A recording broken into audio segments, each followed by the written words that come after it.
Well, Chris and I, we head back to camp.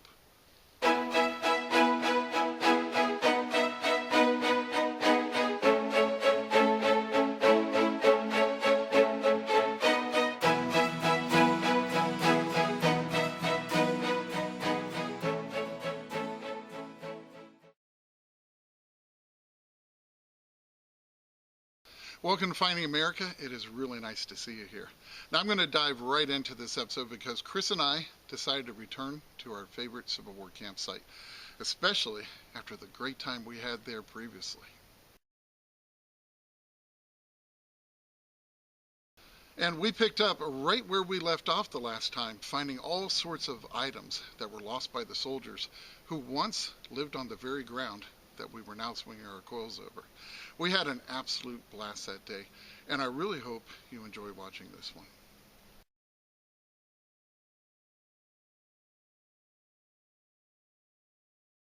Well, we are back at the campsite. Here's Chris up there. And looks like I've got the first good target. Hopefully not the last. I'm just down below from where Chris is, and I got a banging 23 signal. And it's a beautiful leather rivet. Now, these were used on the swords and belts and various leather products, but that is a very big one, and it's got a great patina on it from what I can see. That's a great little piece right there. Definitely happy to have that. And just so you know, I'm running the 6-inch coil out here, and I'm running it in Gold 1 program, and it works extremely well. So I'm having fun with that. We'll see what else is out here.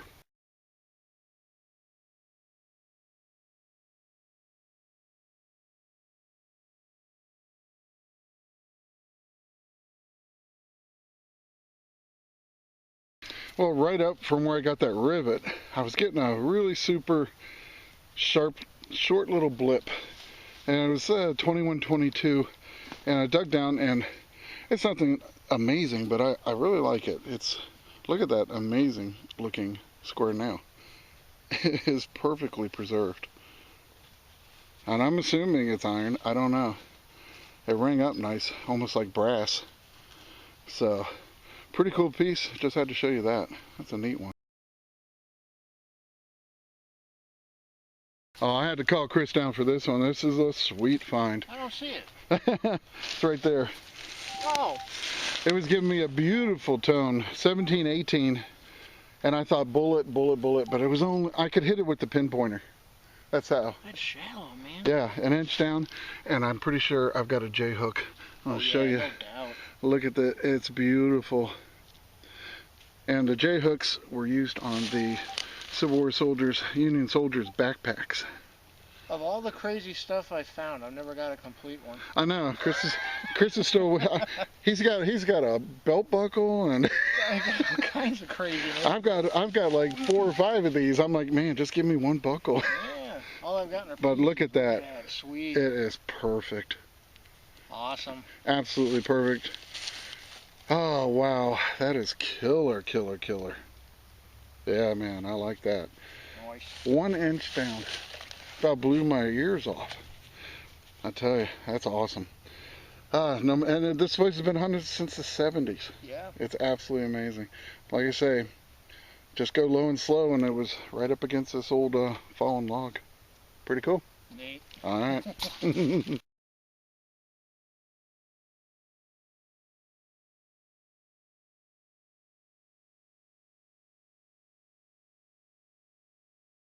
Well, I got a signal under this fallen tree, and giving me a pretty decent signal, 2122. I went down, and it kept disappearing on me, and then I finally got it out. But there's a couple iron relics right there. This one, it's going to be an iron horse tack buckle from the looks of it. Very cool. And the other one is just a mystery item, but not a real mystery item. It's just some piece of rusty iron, but very cool. I'll put this one in the box, and another piece of Civil War history.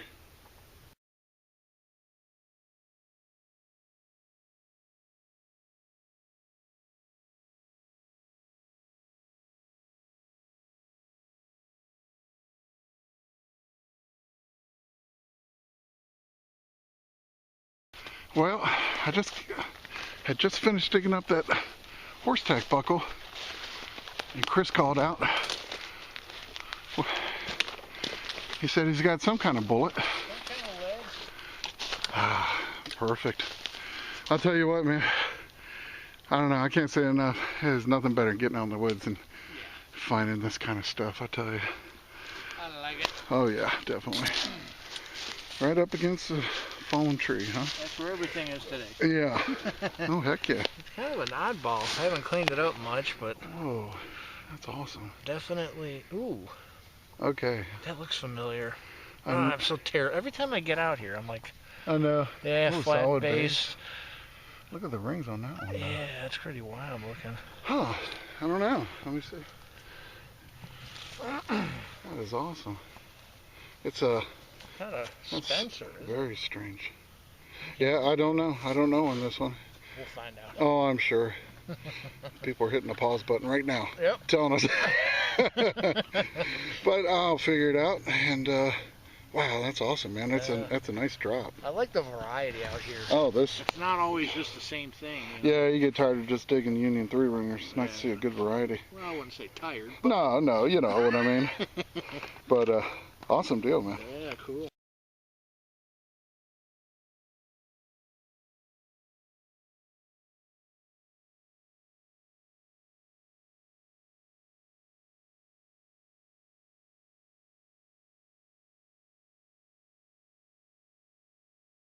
So why exactly was this conflict called the Civil War? The name derives from the Latin phrase bellum civile, which translates to the War of Civilians. And I think that's a pretty apt name for a conflict where businessmen and farmers and storekeepers and civilians from all walks of life all enlisted to fight at the outbreak of the American Civil War. So when was the term Civil War first used in history? It actually dates all the way back to the Roman Civil War that was fought during the 1st century BC. And now you know why they called it the Civil War.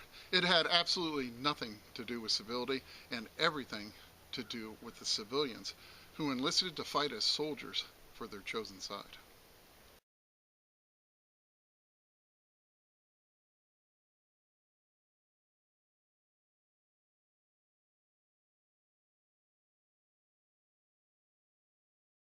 Well, signal was giving me a 9 or 10. I dug down and it's kind of unusual. I don't know what to make of it really. It's kind of a stick pin with a brass kind of like button at the top. Might have been an older advertising stick pin. That's what I'm thinking. I'll get it cleaned up when I get home, but that's a pretty interesting item right there.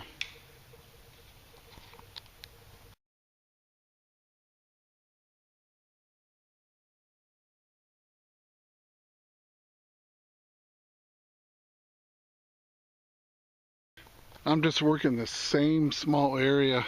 That's the log where I got all those, the J-hook, the rivet, all those things up there. And I'm just down here now. I'm going really slow, just covering every inch I can. And I got a 19 signal. I thought, ooh, that sounds really good.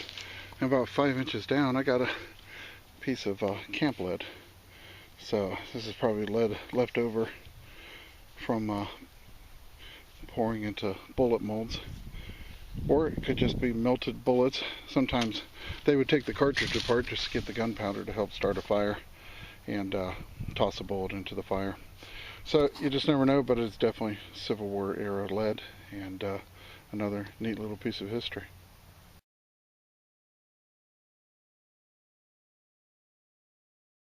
Well, this one got me a little heart rate going up. Getting a big 23 signal out here. And I dug down and I saw something round. And I'm like, oh, but I don't know if it's going to be anything good or not. But man, it's old. It's got 4 holes. Strange. Yeah, so I don't know. I'm going to just, let me give the camera to Chris here. I'm just going to spray it. I'm just going to give it a quick spray. If my spray bottle works. It does look pocket watch size, but yeah. I thought ID tag right when I saw it, and I'm like, could it be I'm like, nah, my bottle. You have to excuse my bottle. I've got to replace this.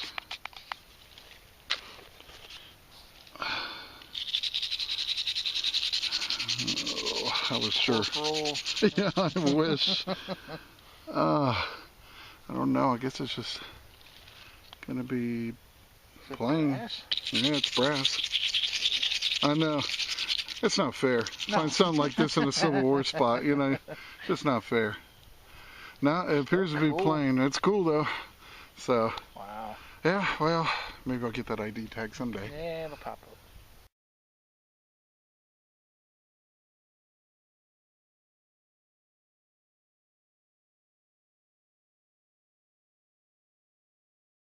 Well, this one was giving me a 7 and an 8, and about 8 inches down, I finally pulled it out. Very cool old iron ring. And this could have been horse harness related, could have been sword hanger, belt, you know, some type of equipment strap, but very cool piece. And well, it sure is clean right there. Pretty neat. That's a cool piece, and definitely was pretty far down there too. Nice little get.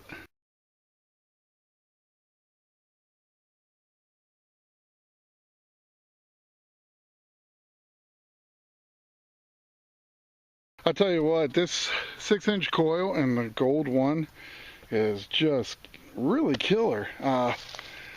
Man, I couldn't believe it, but look what I picked up. It was a 10 on the meter, and it is a super tiny little rivet. So I got that really big one to start my day off, and now I've got the world's smallest rivet. But that is Civil War period, and it was used on some leather piece. Very cool.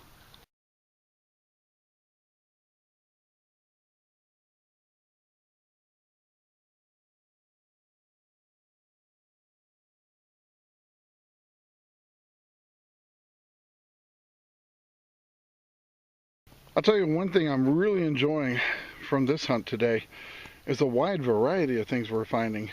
And it's really cool because it gives you a good idea of what life was like in camp and some of the things they had that the soldiers were carrying. And this was giving me a 12-13. It sounded like I had a quarter in the hole. It was so loud. And it turned out to be a tiny find, but a really cool find as well. This is a percussion cap, and that went on the nipple of the old musket and was used to ignite the gunpowder and fire the bullet. So very cool, and I tell you, they found it without any problem at all. Just awesome.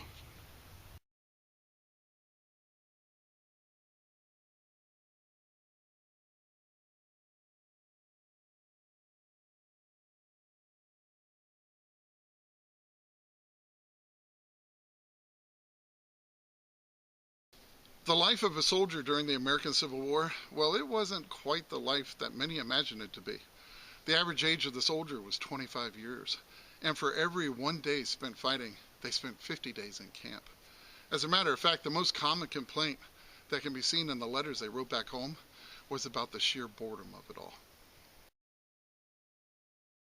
The Union soldiers of this camp woke up every morning to a 5 a.m. reveille, and after roll call and breakfast, they spent the entire rest of the morning drilling, and then they drilled even more. The soldiers then spent the afternoon mending the uniforms and polishing their buckles and buttons in preparation of passing the dress parade inspection that they needed to pass in order to make supper call.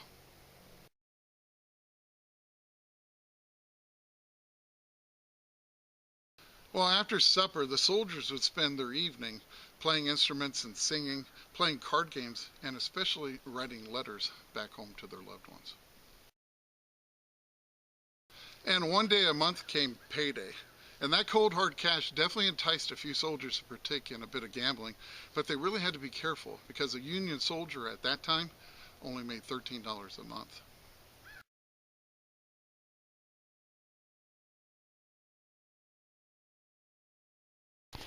Got another little 13th squeaker, and about 5 inches down, I got a period grommet. Very cool. That might have been on one of the tents. So that's a nice little period piece too.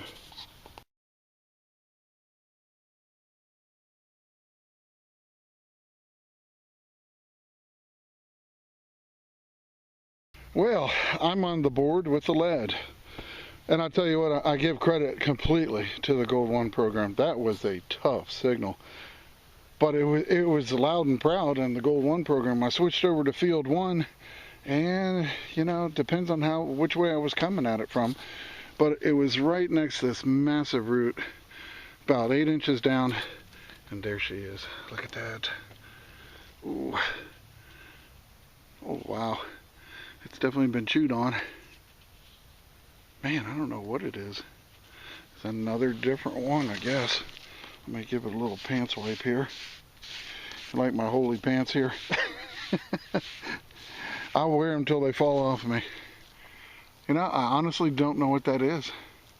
Yeah, it's a little tough to tell. I don't think it's been fired. I think it's just been chewed on by animals. But that is awesome. I will definitely take it. Nice piece of Civil War history there.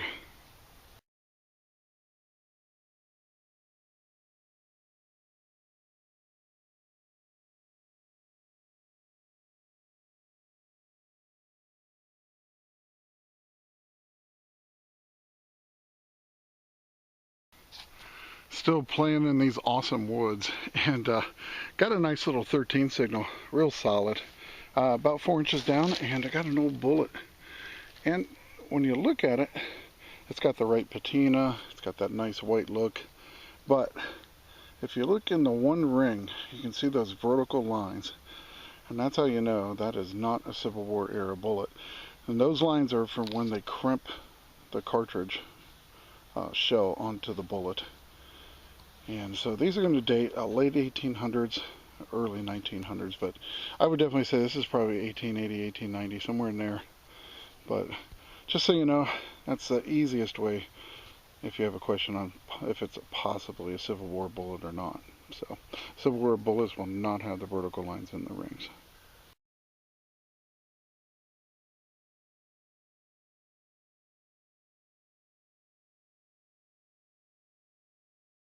Well, this is giving me a kind of a choppy signal, but I went for it, and about 8 inches down, I got a button. It's not an eagle button, but I believe I have a 4-hole, very old. This is probably going to be Long John underwear button. Very cool. Yeah, hopefully I can get that cleaned up a little bit more, but that's a great piece. Definitely like that.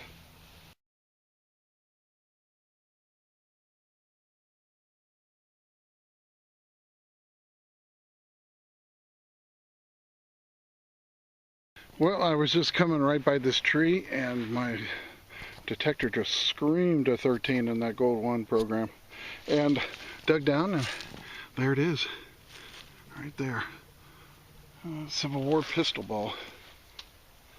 It's just a little bit too big to be a bucking ball, and very cool. It's probably 32 cal, but I dropped one, and nice piece of lead. Well, Chris was sounding pretty excited. He said a word that we've never said in this forest. Yeah, so... Silver. Oh yeah, that one. Yeah. And I can actually see it. It's right there. And so now, just to set this up, we were actually talking about how what's on my bucket list is a Civil War period coin from a campsite. I have not found that yet. And what does Chris do? He's got what looks to be a silver dime. Now, it could be a Merc or a Rosie lost by a hunter. Hang on, let me get in on it here. Or maybe we got lucky and it's Chris's first seeded coin. So, we know it's not Bazinga, man. It's silver. No, I know.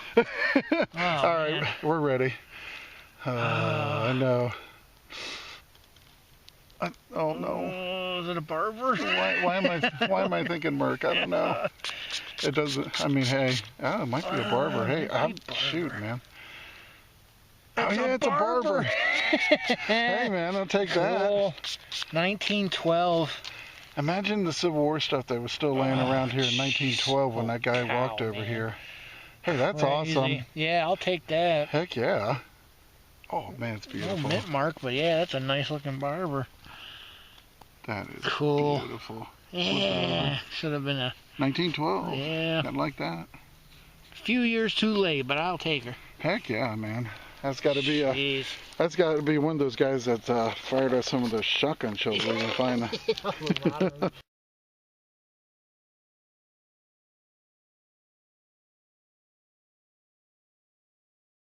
You know, there's nothing else like it, being able to touch those items lost by soldiers nearly 160 years ago. And here's another look at all the items we touched in this episode.